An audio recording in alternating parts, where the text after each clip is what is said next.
Hello and welcome to the Squirtle State Championship Preview Show. We're going to preview the games this weekend, the final weekend in high school football in the state of Oklahoma. We'll have championships decided in Class B, Class A, and Class 2A. So let's get started right away. Let's go to Darwin Franklin, the head coach of the Millwood Falcons. What a game last week. Millwood and Kiefer went right down to the very final few seconds with Jaden Nickens returning a kick for a touchdown. And hopefully we can get Coach Franklin unmuted. I know he's a busy man. There we go. Sorry about that. Man? I'm all right. How about yourself? Good. I was going to ask you, how's your blood pressure after last Friday night? Oh, it's fine. It's fine. Tell me about that kick and what was going through your mind when it ended up in Jaden's hands. Really, it was just making sure. I saw we had some leverage, but just trying to see exactly how far he could get. We had kept a time out there at the end just for that reason. That we was trying to set up some other things, and you'll have to excuse me. A couple of our guys we're headed to switch for church, so you're gonna hear them jumping in. But one of the things that just seeing if we had the angles, and then as guys was running, grabbed one and made sure that they didn't run on the field. And then the next part was just to make sure that it wasn't any flags. And when that wasn't the case, then it was good to go, looking at the clock and seeing how much time was left and keep on going. So that was pretty much it. It looked like he may have had another gear once he got over there to your sideline. I don't know. I mean, we were just trying to win a ball game. Yeah, he's got some definite wheels. Tell me about your team and the journey of the season. Saw you guys week 1 against Heritage Hall. What have you improved in the most? I think we've improved all around. I mean, it hasn't been you don't get to this point if you haven't made strides to improve. Our guys have matured a lot. There's a lot of football that's been played here at Millwood over the last 2 years. So, and it's some new guys, but our O-line has gotten better. But we really didn't have the same group of linemen until week 7 or 8, where they were pretty consistent. Then, of course, our receiving crew came along, and guys have been contributing more, and we've moved pieces around on defense and had different guys doing different things. So it's a lot of stuff that we've gotten better at over the course of the year, and we still don't think we've played our best game yet. I really don't. You rotating some guys, you were rotating quarterbacks a little bit, guys at the running back position. And, I know that Cameron Carter was one of my favorites last year. He had an unbelievable game. I think 5.5 tackles for loss in the championship game. He's got to be a load to try to handle coming out of the backfield. Yeah, he is. But shoot, you get opportunity, and that's pretty much the most that you can really ask for, is to have a chance. What do you remember from last year's state championship game? 17-14, we lost. What problems does Washington present? They've got a lot of really good edge players, a couple of guys that are Division I recruits with offers, and another really, really good player up front. Yeah, I mean, very well coached ball club. Coach Beller and his staff, Coach K, defensive coordinator. They got a new OC, and so the staff altogether is a great knowledgeable staff, a lot of experience. So they're going to come prepared, and then of course you got athletes on the field. Number 3, number 9, great tight ends, highly recruited and sought after, and then 10 and 5 on offense, and then a defense that's very athletic and relentless. A line that gets after it. They're going to stay getting after it. And then special teams wise, you got to be prepared for that as well. So this isn't a game where you can say we're going to do one thing, but we're not going to worry about the other part. You got to worry about all 3 phases of the game. Hey, Darwin, I really appreciate your time. I know you're busy and headed to church, so we wish you the best, and we'll look forward to seeing you coming up on Saturday evening. All right. Thank you. Thank you, Mark. You have a good one. You bet. I will. Darwin Franklin, 11th year, Millwood graduate there. 112 wins, 24 losses. Millwood will be going for their 8th state championship. Last one they won was in 2017 when they beat Washington that year. Let's welcome in Brad Beller.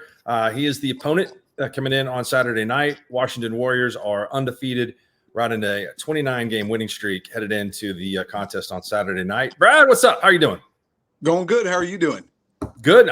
You had the same kind of game as Millwood did. Maybe not as dramatic going down to the final buzzer, but Jones really got out to a good start. You guys showed a lot of resolve hanging in there and coming back for the win.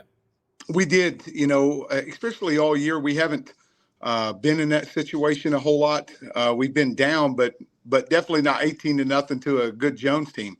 And so for our guys to, stay together and not really panic or anything like that, and just stick with the game plan. Our coaches did a great job of continuing to just execute it out, knowing that if we'll make some plays here or there, that we gave ourselves enough time to come back. All of that happening, all the bad stuff happening in the first quarter. So I was very proud of the way that our guys fought.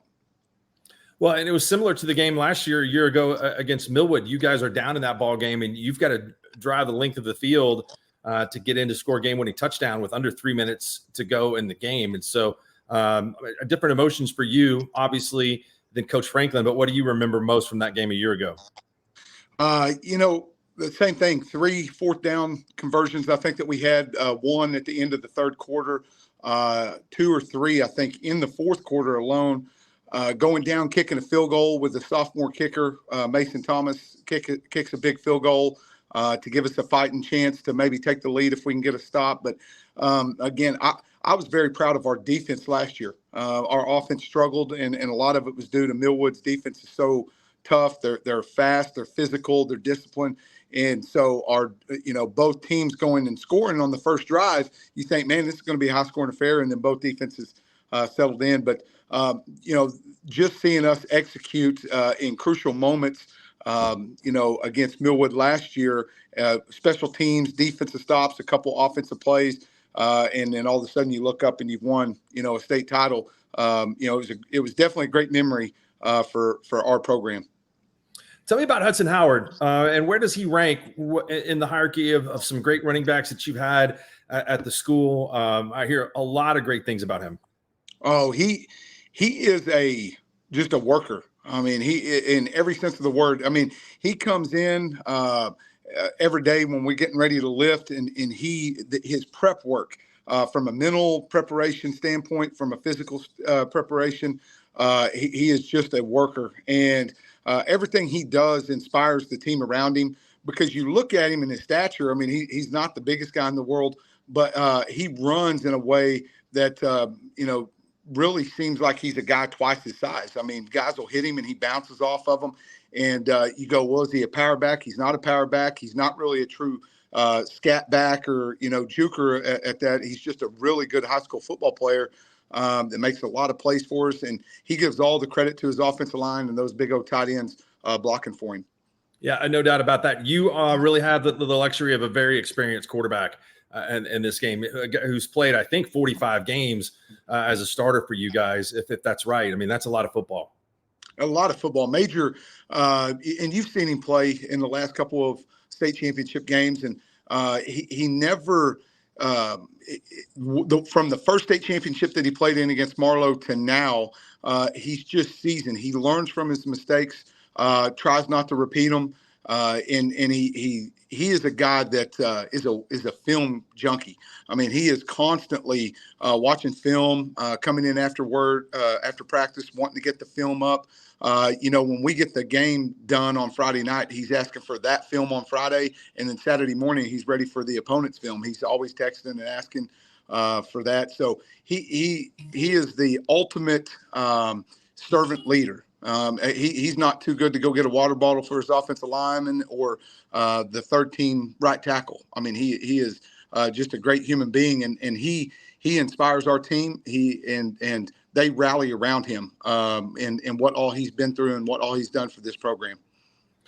This is 4 in a row for you at the state championship game. What's your routine going to be like on Saturday for the team and for you personally? the late game on Saturdays is tough. Sitting around all day, trying to figure out, the Army Navy game at least is going to give us something, and the 1 o'clock, Fairview Hooker game will give us something to look at, and give it. But other than that, you're just sitting there waiting and waiting and waiting. But the biggest thing is getting our kids in bed. We'll have a dinner on Friday night. Get them in bed. Get them back up in the morning. We have a breakfast. We invite all the parents to the dinner and the breakfast, and then we do a walkthrough, and then we let them go. We let them go with their family. We let them go and relax and be kids, and then we'll bring them back in. We usually do a little bit of a video, and then get them on the bus and try to make it as normal as possible once we get them back for that last time. So since it is a 7 p.m. Kick, whenever they do come back, around 3 o'clock, then it's like a normal game day to them. It's just getting to 3 o'clock's tough. If we could move this weather to Saturday, that'd be a good thing. I mean, it's not supposed to be great. Do you have to really have any contingency plans for if it's rainy and cold and wet? Cold is one thing. You can kind of deal with that. The wind, that plays a factor in is how is it gusty? Is it a consistent wind? And then you throw in the rain, possibility of rain, down to towels and trying to get the footballs dry and make sure that your ball boys are getting the right footballs in at the right time, and not allowing it to be a distraction to our players is key. And that's just something that we try to do in-house. We try to make sure that our coaching staff and our managers, ball boys and everything are on point to where our players don't see it as a distraction or as a hindrance, because, playing in it, if you're playing in it and thinking about it or wondering, do we have a dry football or not? Those are things that you don't want your players have to deal with. All right. When you go to breakfast, are you not afraid to get a little syrup on your eggs? Or, that bothers me really. if I got to have the sweet stuff and the salty stuff, it's got to be on separate plates. I just love breakfast, man. Yeah, I mean, I could eat breakfast right now in the evening. So I'm not too picky. Which you can tell by my physique. I'm not too picky about my food, but eggs, bacon, and some pancakes. It wouldn't bother me if that's what we have on Saturday morning. Well, Brad, congratulations on all your success. I'm looking forward to this game. I think it's going to be a great one. I know you guys are very familiar with each other, two of the top programs in the state. So we wish you the best of luck, and thanks for your time this year. Thank you for having me. You bet. Brad Beller, the head coach of the Washington Warriors. They got a 29-game winning streak. Again, 4 consecutive state championship games for them, and looking to repeat in Class 2A. A game 21-17 last year that was decided in the final minutes. A lot of talent on that field. Let's welcome in Coach Adam Bishop of Regent Prep. Regent Prep dropped a tough one last week to Sealing. Coach, sorry that you guys came out of the wrong end of that one, but it was a classic. Oh, thank you, Mark, and thank you for having us and for what you're doing for high school sports. I appreciate it very much. You guys are going to move up next year to the 11-man ranks. What's the challenge for that? And I'm sure you've been preparing for that all off season. Oh, yeah. Even when we moved to 8-man years ago, we just, kept running our 11-man stuff. Before we joined OSSAA, we were 11-man with co-op with a couple of other schools in Tulsa that didn't play football.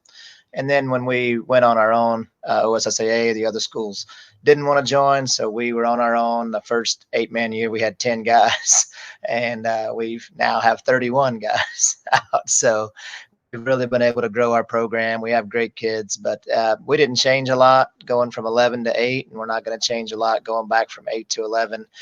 We're wide open. As we call it, as fast as possible on offense, very attacking on defense, and spread it out offensively, get the ball to playmakers in space, as you see a lot now. So that's what we do, and that's what we're going to continue to do. I think I'd kind of like to play in your offense. Tell me about your philosophy. You mentioned it's wide open. You guys aren't afraid to line up and go for it at any time.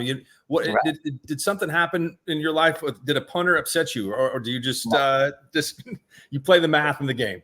Yeah, it's analytics, and we believe in it. And it's to the point now that we try to practice a punt every once in a while. For people listening may not know, we don't punt. We've punted, I think, once in the last 7 years, and it's never cost us a game. It has won us some games, we believe, when we convert on 4th downs, and we're constantly onside kicking. Anytime we've been +2 in recovering the onside kicks, we've never lost a game. And so the analytics play into it, but we go into the game knowing it's a mindset. We do it from elementary, middle school, high school. So our kids now, that are high school, they've never really seen us punt. They've never seen us do anything different. So it's all they know. And it changes the way we game plan every week. We're kind of in that mode. But when people play against us, they have to game plan a little bit differently, knowing that, 3rd and 7 for most teams is 2nd and 7 for us, and 3rd and 7 for other teams is 4th and 7. So that's how we do it. Tell me a little bit about your personnel from this year and the guys that had good seasons for you. Well, we started up front. I just can't say enough great things about all of our seniors. We had 12 seniors this year, so it was even makes the 2-point loss in semifinals even more heartbreaking when you have 12 seniors, and 10 of them started for us, and we're able to really make it where we weren't stuck having guys on both sides of the ball a lot. That's another part of our philosophy. We try to play as many guys as we can one way and teach them that position, and we really think that helps them to learn the game and be better players by the semifinals, or even deep in the district play. When they focus on one position for the season. And we were able to do that a lot because of our senior leadership. So I can't just say enough about our seniors up front. And in the past, maybe we've gotten pushed around, but not this year. They dedicated themselves to the weight room, and just great leaders. So I'm so proud of them. And then obviously our junior quarterback is John Mark Rawler. I think everybody knows about him. And just, again, a great leader in his own right. And very excited about having him come back for our moving up into Class A. Tell me about growing up in North Flat, Arkansas, which is close to Smackover, Arkansas, one of the greatest names of a town, I think, in the United States. Well, I'm probably the only person Mark, that went to both schools. I went to Smackover from kindergarten through 10th grade, and then I went 11th and 12th grade to North Flat. My mom taught at Smackover all those years. I had 2 brothers graduate from Smackover, and then my dad taught at North Flat for almost 40 years. And I had my oldest brother graduated from Northflet. So our family was divided right down the middle between Northflet, Smackover. It's crazy that we're in Oklahoma talking about that rivalry, a town of 800 people versus a town of 1,000 people. And now they're consolidated into one school. So who got to carry over the nickname, or is it a brand new one? It's still Smackover. They have the nickname. The junior high now is in Northflet. So Northflet's the Leopards, Smackover, the high school's the Buckaroos. And yeah, that's crazy that you know that much. The Smackover Buckaroos too. I don't know. Is that a cowboy that's the mascot? I mean, yeah, it's like because they use the same logo as the Wyoming Cowboys, the cowboy riding the horse kind of. That's the same logo that Smackover uses. That's a solid mascot. Is there a Pizza Hut or a Sonic anywhere near you? Not when you live down there. Probably El Dorado is the largest town, and that was 15 to 20 minutes away. That's where the Pizza Hut was, the Sonic, and the Walmart. So that's what you need. But yeah, it wasn't like here. I live in Bixby now, and there's one on every corner. But yeah, not. Hey, listen. I would walk to a Pizza Hut if it's only 15 miles away. So, I mean, we were lucky enough to have one of those in Blackwell, but not a whole lot else. What advice would you give to Coach Norton at Velma on having to deal with this really talented Sealing team?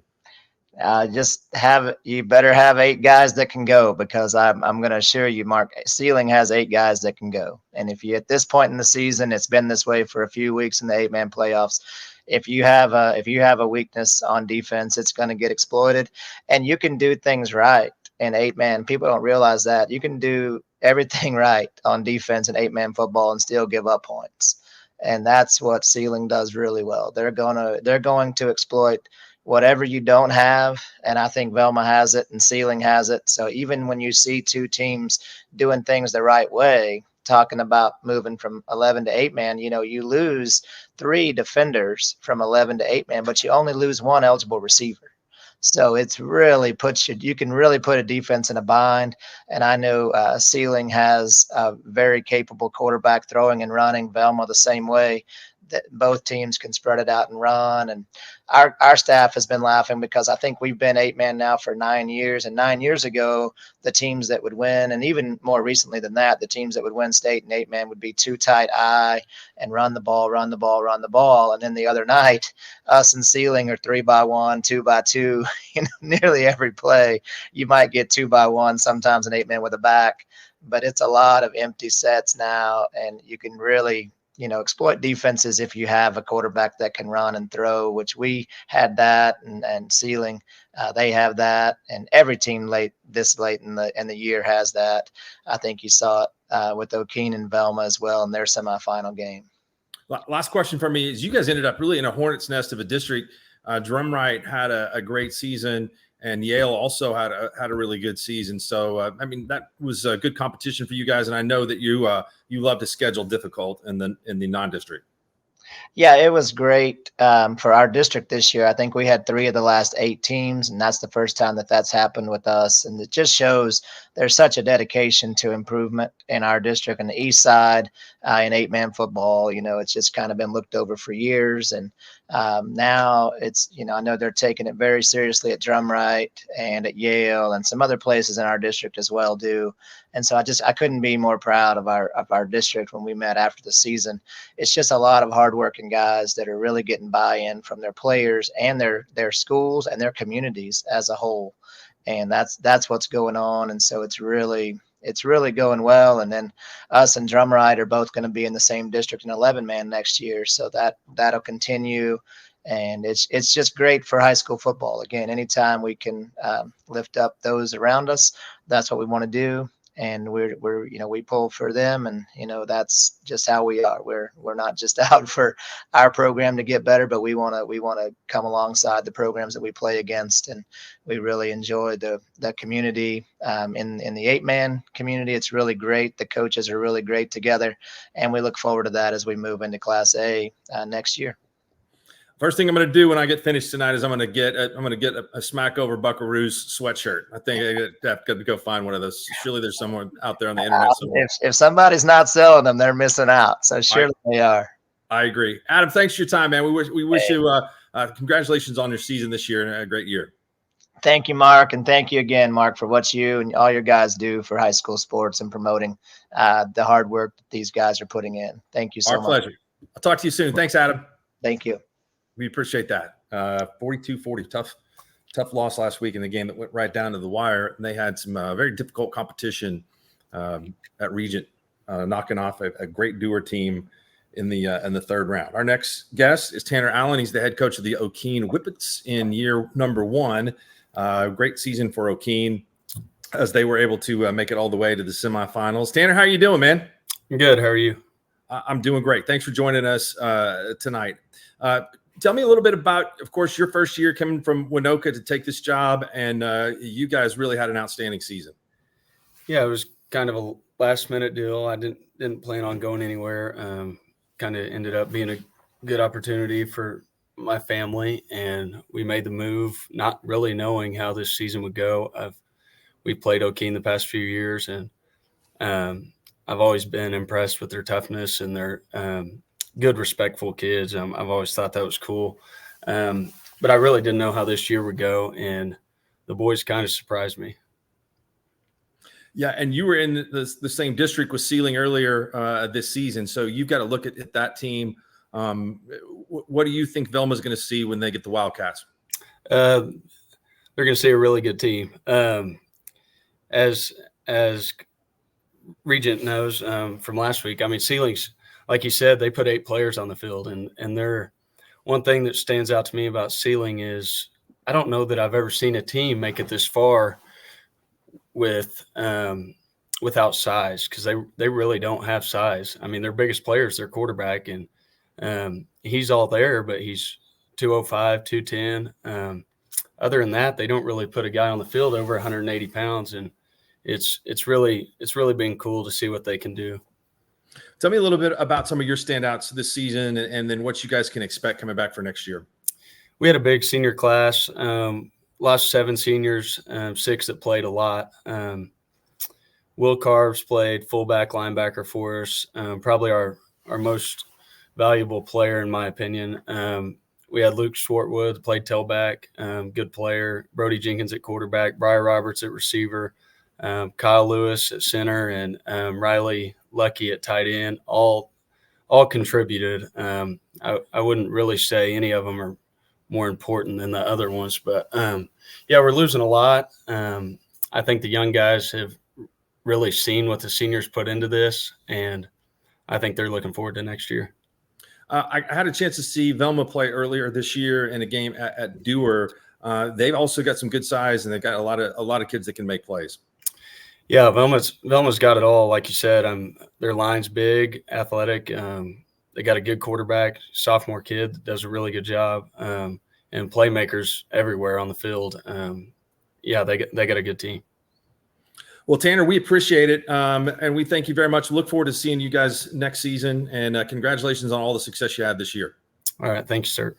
You bet. Tanner Allen, he's the head coach of the O'Keene Whippets. O'Keene turned it around from a 4-6 season a year ago all the way to 10-4 this year, and Tanner beat his old school in Winoka earlier in the year, knocked off the defending state champs in Laverne. Beat them and gained a little bit of revenge from a regular season loss that they had to the Tigers there. So this Class B game is going to be a good win at Southern Nazarene University Friday at 7:00. Expect some fireworks and high scoring. So we're going to talk with both of the coaches of each of these teams coming up here in just a second. We'll have Coach Norton first from Velma Alma, and then we will have Gary Manuel coming up after that from Sealing. So really appreciate all the coaches joining us tonight here on the broadcast and taking their time as they're preparing for these very important games coming up this weekend. So let's bring in Randy Norton, the head coach of the Velma Alma Comets, ton of tradition, and they will be going for a state championship coming up on Friday night. Randy, how many people go to games away? You guys, there's a lot of people. We travel well. They like to come. The band is great, and yeah, you guys always are going to bring a ton of people. Tell me about what this ride has been like for you all. Oh, it's been a great ride. It's been emotional. Injuries early in the year, players that lost their quarterback early in the year, but Slade Strickland stepped in, I think, the second quarter of our first game and had all the confidence in him. Lost their starting center. Had some other injuries, and it really wasn't until about week 8 that we had most of our players back that, weren't out for the season due to surgery or something like that. So it's been a roller coaster ride, but it's been a lot of fun. I guess your setup going into you have had some tests. I mean, even in the first round against Covdug and then Garber, Drumright, and O'Keene, the team that you played last week. Does that really give you guys some good preparation going into this title game? Well, I think so. When the bracket first came out and we saw how things all lined up and we got Covington Douglas first, we knew that they weren't really a 4th place team in a district. They could have won some districts, and I'm sure, and or at least been second. And so we knew from week 1 we were going to have a tough road. And then we got Garber the second week, big, strong, physical team, had got really hot at the right time. A lot of respect to those guys. And then we got Drumright. Nobody had been able to shut Drumright down all year. Their quarterback is a tremendous player, tough kid. And, we were worried about trying to get him on the ground, but did a great job. Offense played really well. And this last week, I think our offense played extremely well. So, overall, I think we've had one of the toughest roads to get here, and that's not taking anything away from anybody else. It's just it was no cakewalk. Velma once held the state's longest winning streak in 11-man football at 40 in the 90s, and the community, I know, is just football passionate and crazy. Have they really embraced the 8-man game since you guys have been playing it the last few years? Absolutely, they have. They enjoy it. It reminds me of the 90s, back the time you're talking about, just the support we have from everybody, the excitement going on. Our kids, a lot of our kids played, their parents played on those teams. And so just it's been a lot of fun this week. Pep rally, parade, anything? I mean, what do you guys have lined up for Friday? Everything. Yeah, pep rally tomorrow or Friday. I'm sure a send-off Friday. When we leave here, just everything you can imagine. We get we're treated so well here, and it's a blessing to be here. And community loves us, and we're just doing our best to give back. Have you taken any extra precaution or practice measures about playing on the turf? Not really. We played there. We played on the turf several times now. You know, the last few weeks, such physical games, our practices are probably not quite as physical as they've been throughout the year. A lot of ice baths, a lot of massages, things like that. Just trying to keep kids as healthy as we can keep them. That was had a great game when you guys played at Dewar. That's incredible for you guys to schedule it where you guys both know that you're going to compete for a state championship to get kind of across state tests like that. What have you improved on the most since that game? Consistency. I think we've gotten better at tackling. You know, just all the way across the board, our young linemen, just experience, more skill and practice over the last 10 weeks. That was 10 weeks ago when we played Dewar. Dewar, a great team. And, you know, it just showed us playing teams like that, show you where you need to improve, you know, and I think that was a great game for us. We would have loved to have won it, but we felt like that night that two great teams were playing, and Dewar got the better of us. And you know, it's just, I think you have to play good teams, or you come in with a sense of overconfidence in what you're doing, and they can expose you. And so I think that was a great game for us and kind of got us on the right track. What do you see from Sealing on film? Athleticism. They play fast. They're athletes all over the field. They're not real big, but they get after it. There's a reason that they're undefeated. Quarterback, super smart kid. Everything I've heard about the kid, he's first class in the locker room, on the field. Extremely smart, great arm. Ball comes out quick, and then he can hurt you with his feet. He's tough to tackle. And they have some other weapons too. Like I said, they're skillful all over the place, and they play extremely hard. Randy, thanks for your time, and we wish you good luck on Friday night. I will see you at Southern Nazarene. Thank you. You bet. Randy Norton, the head coach of the Velma Alma Comets. Their opponent is the Sealing Wildcats. As Randy mentioned, they are undefeated. The head coach of the Sealing Wildcats is Mr. Gary Manuel. Gary, how you doing, man? Pretty good. How you doing, Mark? I'm doing good. It's good to see you. Congratulations on making it to this point. Oh, thank you, man. It's been a long road, buddy. Last week's game, that was kind of that one was pretty close. I mean, does that give you all some, you know, kind of preparation for this one coming in? Well, we knew all along, you know, it's not going to be easy. Every team that you play when you get in the playoffs, it's the reason why they're there. The thing that Region Prep, the thing that they do to you, they put so much pressure on you, not only as a coach and a play caller and decision maker, because you know it doesn't matter if it's 4th and 25, Coach Bishop's going to go for it. So, and I don't like we didn't stop them one time on 4th down when they went for it the other night, that ball game, and we were lucky to come out with the win. But it makes you change your whole thinking, thought process of the game, and they onside kick it all the time. So your whole thought process has got to change as far as how you're going to coach the game against a team like that. They were big up front. We talked about last week that was going to be a challenge. Velma also is big up front. So do you feel like that gave you maybe a little bit extra preparation coming up for the game? Yeah. You know, and I knew going into the season we weren't going to be very big, and we knew that. And, you know, we just wanted our kids to play hard, and our kids are going to do that. They know they're undersized, and everybody look at them and kind of laugh until the game starts, you know, and then we're going to fly around. We're going to have a little fun, and we're going to compete. I mean, these guys are big. They're athletic. I think they're really athletic up front. Probably one of the most athletic fronts we've seen on both sides of football, in my opinion. So, we got our work cut out for us, man. All right, you got a state championship as a player.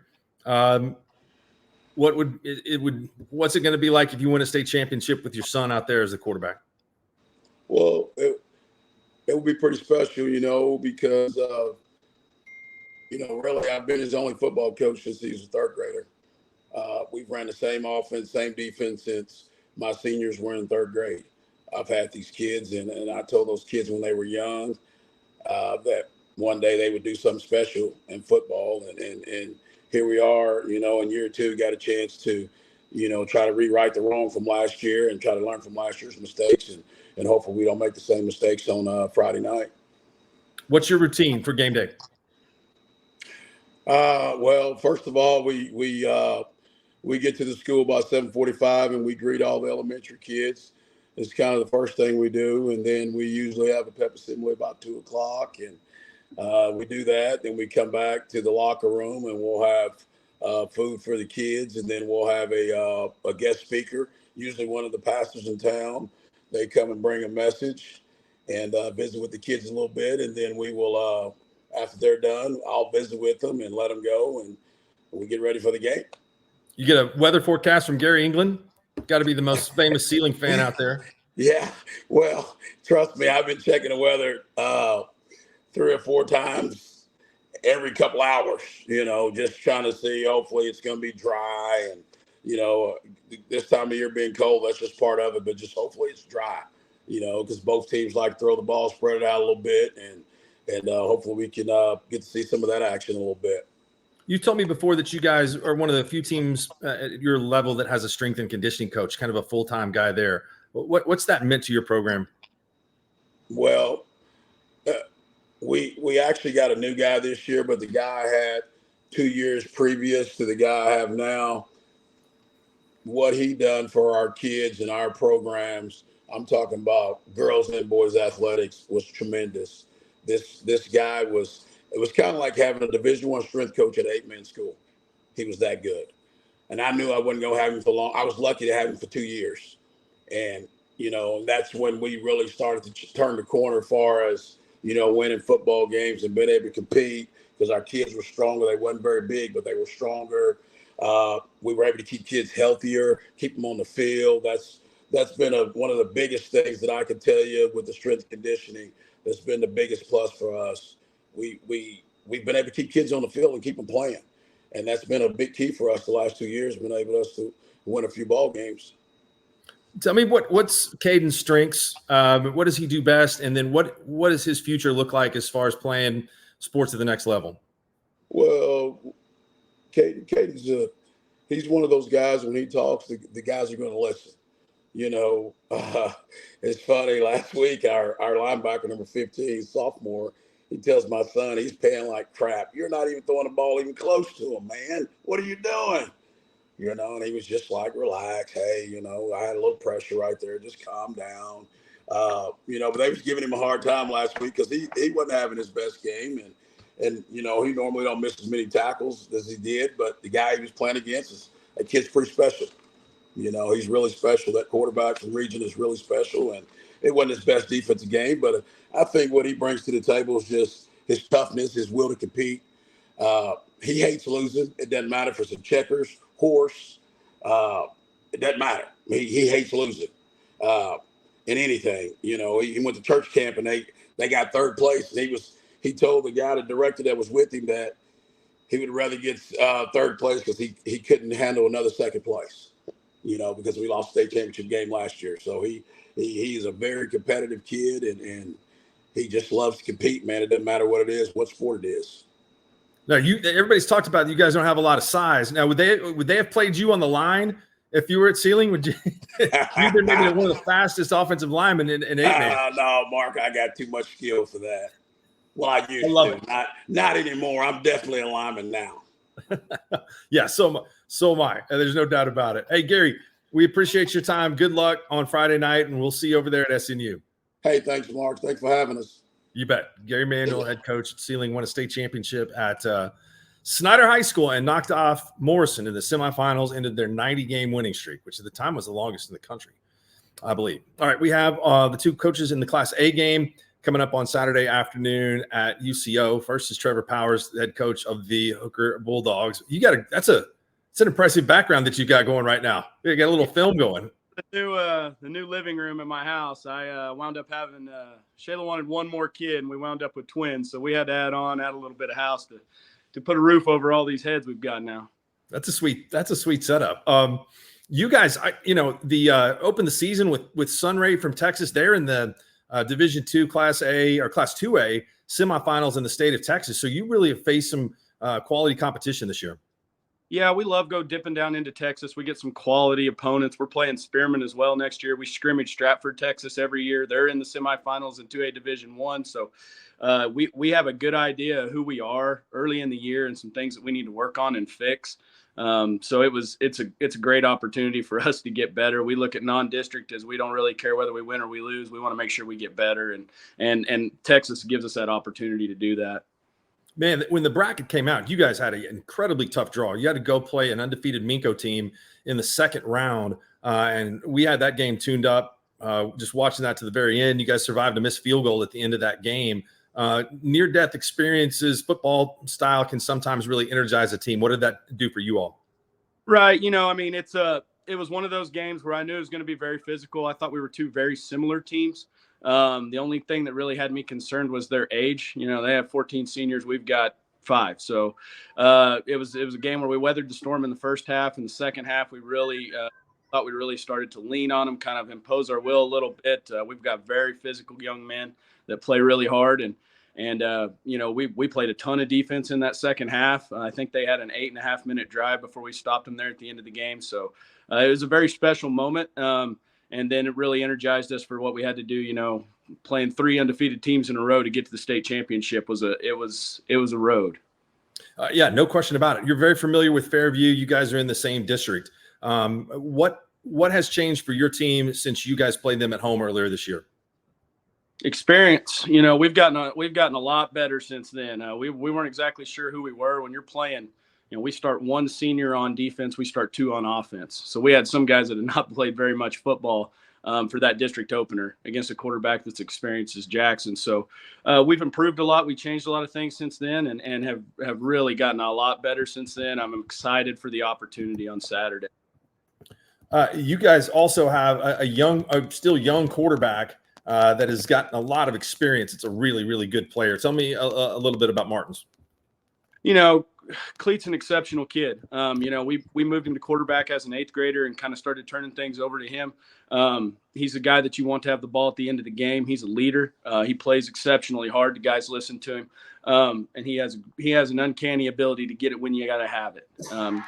Get quarterfinals as a sophomore and get as a junior, state champion. He has won a ton of games. And so I'm super proud of him and the way he leads our team. Are your kids really looking forward to this rematch? I mean, the last couple of games have gotten a little bit out of hand with Fairview. Are they anxious to get another shot? Absolutely. That's who we wanted to play. We wanted to play them. We want to play the best. We want to beat the best. That's what we've done, as the playoffs have went around. We don't ever get picked to win any games. If it was up to most people, we'd have been done a month ago or got beat by as many points as they want, I think was the direct quote. Our kids want to play the best. They continue to get better. We're excited about the opportunity to play a physical football game on Saturday and try to bring a gold ball back to the Panhandle. I've asked everybody kind of about their game day routine. What is your routine? I mean, you've got I would assume you might even come down on Friday night. We're leaving Friday morning. We want to get down. We're going to leave at 8 and get down there fairly early. We're going to go to Norman North and practice, eat, get a motel room. I mean, our routine in Panhandle is just get the bus there first. That's the first thing we've got to get done. It's a lot of travel here, but it's not anything we're not used to. Next year we'll be having Minco, Crescent, Watonga, Fairview, all going to be district opponents. Our kids have to travel a lot for everything we do. We've got nice buses and an administration that allows us to take all the time that we need to get wherever we need to go. And it's just part of where we're located. There's reasons we live out here and we're used to the travel. Do you have any routine on the bus? I mean, do you like to read? Do you like to listen to music? I mean, you got a lot of time to do whatever you want. Man, I'm fortunate enough. My assistant coaches are my best friends, and usually I spend most of the bus ride just talking to those guys and usually laughing it up and picking on each other. When I got here, I was the young guy on staff. Now I'm one of the older ones. So those guys keep me young and make it fun. If I come to Hooker, are we going to Mr. Burger? Where are we going to eat? You got to go to Mr. Burger if you come to Hooker. You got to go get a cowboy burger down there. But we've got some great local spots. You got the best Mexican food in the state out here. So definitely, some Equipalas or Chapalas as well. But the best thing we could do is get you to some of my offensive linemen's mamas and get you hooked up. Oh, I like that. I think that's a much better idea. Trevor, congratulations on all the success this season. Looking forward to seeing you at UCO on Saturday. Hey, thank you. I appreciate you, sir. You bet. Trevor Powers, the head coach at Hooker Bulldogs, coming in and really making a great run throughout the playoffs after finishing runner-up in Class A District 1 to Fairview. Next guest, Robert Bernard, the head coach of the Fairview Yellow Jackets. Fairview with the big win last week in the semifinals to get to the championship game and winners of 29 games in a row. You've seen a lot of this Hooker team on tape. They have they impressed you in this turnaround that they've made since you guys handled them there. Absolutely. Coach Powers does a great job. Him and his staff out there have really got these kids playing the best they've played all year. They're going to play hard. They're going to be physical. They're better in their schemes and stuff like that. Just for the simple fact is they have a little bit more experience. They are very young. So now that they've had some game experience under them, they're playing with a lot of confidence right now. You have to be happy with the way you guys are playing. I know that third round game, it was at Moore. We had the call of that one against Stroud. You really overwhelmed them and scored in a variety of ways. I think you had an interception, a fumble return, both for touchdowns in that game, and really took advantage of turnovers. Absolutely. We're really excited about the way we're playing. We feel like we're playing some of our best football right now as well, in all three phases. In that game, I think we scored in the return game. We scored on an interception, a fumble return, and offensively. So we feel like we're playing maybe our best football right now as well. This after winning a year ago, you really had to replace some guys up front on this team. A lot of skill players are back and this season. So are you satisfied that tradition of winning last year really helped these guys get you back to this spot again? Absolutely. Our kids have bought into, getting stronger each and every offseason. Coach Nelson, our strength coach, does a great job with those guys. We felt like as a coaching staff, losing some of those guys up front might hurt us a little bit. We had to find some guys that were going to buy into that mentality of we're going to be physical up front. We're going to dominate the line of scrimmage on both sides. And we've had kids accept those roles. And I thought they've done a great job each and every week of getting better. We faced Stroud, who gave us trouble up front last year in the playoffs. So we definitely think and feel like those guys up front on both sides are playing really well right now. Isaiah Burris, what's his 40 time or 100 meter time? What's his fastest? He has a better 40 time than the 100. Those little legs aren't going to go 100 meters. So he's probably a 4 or 5 guy somewhere in there when he's going. But what I will tell you is if you put him on a track, he's just as fast on a football field with pads on. So he carries his shoulder pads well, and not a lot of kids can do that. What advantage does that give you guys in the special teams? I mean, to have a weapon back there because, if you kick it deep to him, I mean, there's a chance that you're going to give up a touchdown. Yeah, no, it's definitely a weapon. Him and both Michael Wheeler back there can cause you some problems in the return game. I know I've had to tell a kicker before, don't kick it to that kid. Make sure we're kicking it clear to the other side, and somehow it always ends up in that kid's hands. So it definitely can be a mind game on the other side for that kid kicking, and it's definitely an advantage for us to have those two guys back there. You don't have a lot of size in the secondary, but they're really physical players. I thought in that Stroud game, Brant Strader had a great game. Your linebackers, I know that you've been very complimentary of all season long. So even without size, those guys will come up and strike you. Yes. I feel like Brant has played his best football over the last 3 or 4 weeks. Had a few interceptions. But if you go back throughout the whole year, he's running the alley on defense and filling those gaps where, we're making the kid turn back up inside. He's doing a great job of getting us in the right coverages and just covering us up in certain situations. So definitely lean on him a little bit on defense. He's kind of by the quarterback back there on the back end trying to get us into certain things. But, those two guys that we have on the edge too aren't very big, but they will hit you. A little bit different test this week than you had the last couple of weeks. I know you guys are playing with less defensive backs in the quarters and the semis, but this is a different test altogether with Hooker. They're going to like to try to throw the football.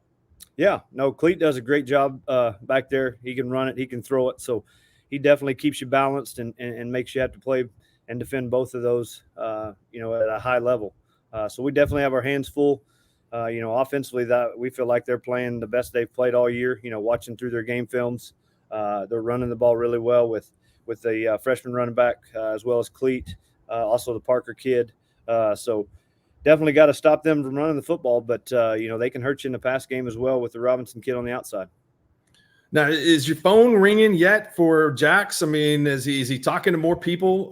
What's it look like as far as coaches talking about his play at the next level?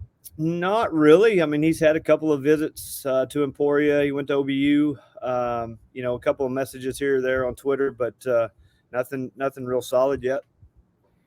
Well, I would expect that picks up. I mean, I think that's certainly he's deserving of that. I've been wearing my guys out at Emporia up there. So I think that I'm going to have to get some kind of residual off that if that's where he ends up and wins a bunch of games. So, Robert, appreciate it, man, and look forward to calling the game coming up on Saturday afternoon. It should be a good one. Awesome. Thanks, Mark.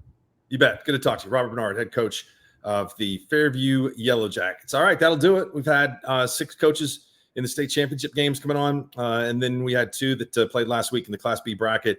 Give us some analysis on the game. So it's been a heck of a football season. It was hard for me to believe Coach Norton said that they had played Dura 10 weeks ago. It seemed like it was just there last week. So the season has gone by fast, as it always does. And I know that the team here at Squirtle is looking forward to making the transition to basketball season, kind of already have done that so far. So thanks, everybody, for tuning in tonight, and we look forward to seeing you down the road here on Squirtle.tv.